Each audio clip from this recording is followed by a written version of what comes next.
નિરાયતે. હા ભાઈ, આ નહીં પડવા દે કોથળી હવે. અડધી જિંદગી વહી ગઈ આવું નવું કામ કરવામાં. આ ગાંડાની કમાણીએ ખાલી પેટ જ ભરાય.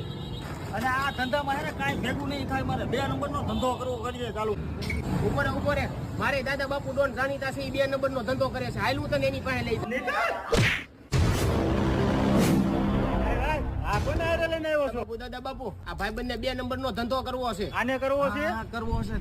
ઉપાડી લે. એ દાદા બાપુ, દુકાને લઈ હું જો ચોરી ન કરું, હું કોઈની સોપારી ન લઉં અને હું કોઈને મારીશ બારીશ નહીં. કેમ કે એમાંય પોલીસવાળા મેં જોયું છે દારૂ તો વેચે. ઓલા ક્રાઇમ પેટ્રોલમાં રિસ્કવાળો ધંધો છે. ગમે ત્યાંથી પકડીને અને ગમે એવો મારી તોડી નાખે. બાપુ ડોન, હું 2 નંબરના કામ કરીશ.